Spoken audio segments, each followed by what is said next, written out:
Hello friends, स्वागत आहे तुमचं आपल्या नवीन व्हिडिओमध्ये। या व्हिडिओमध्ये आपण MPSC राज्यसेवा 2026ची सेकंड आन्सर की केव्हापर्यंत येईल आणि निकाल कधीपर्यंत राहील याबद्दल माहिती विचारणार आहोत। तर बघा, यासाठी आपण MPSC राज्यसेवा 2024 आणि 2025च्या तारखांचा विचार करूयात। तर बघा, MPSC 2024ची एक्झाम जी झाली होती ती 1 डिसेंबरला झाली होती। त्यानंतर तिची पहिली आन्सर की 5 डिसेंबरला आली होती आणि तिची सेकंड आन्सर की ही 17 जानेवारीला आली होती। सोबतच तिचा निकाल जो आहे तो 12 मार्चला लागला होता।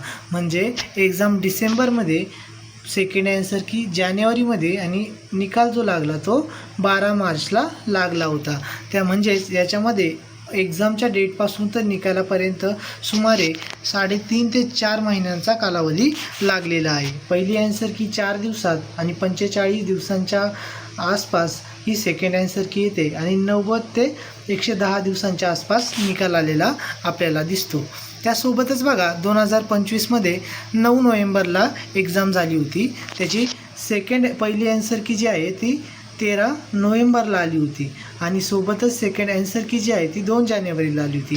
पण निकाल त्या मागच्या वर्षीप्रमाणेच लेट झालेला आहे आणि 27 फेब्रुवारीला तो निकाल लागलेला दिसतो। म्हणजे नोव्हेंबरमध्ये एक्झाम, सेकंड आन्सर की जानेवारीमध्ये आणि फेब्रुवारीमध्ये निकाल लागलेला आहे। म्हणजेच सुमारे 90 दिवस ते 110 दिवस, म्हणजेच 3.5 महिन्यापासून ते 4 महिन्यापर्यंत याला वेळ लागलेला आहे।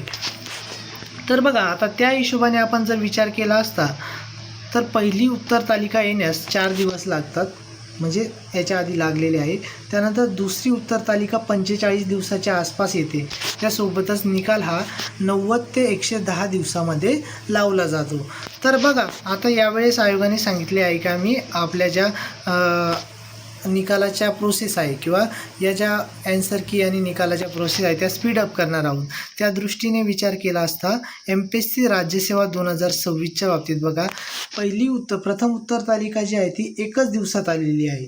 त्यानंतर आता आपण अशी अपेक्षा करूयात की ती 40 दुसरी आन्सर, सेकंड आन्सर की जी आहे ती 10 जुलैच्या किंवा 30 जूनच्या आत देखील येऊ शकते, परंतु आपण त्याला साधारणपणे 10 जुलैपर्यंत येईल असं गृहीत धरलं आणि निकाल जो आहे तो 25 जुलैपर्यंत लागेल। म्हणजे 55 ते 60 दिवस, आपण 2 महिने स्पीडअप जरी केला आयोगाने तरी आयोगाला किमान 2 महिने लागतील। म्हणजे आपल्याला सेकंड आन्सर की 10 जुलैच्या आसपास पाहायला मिळू शकते आणि निकाल हा 25 जुलैपर्यंत लागू शकतो।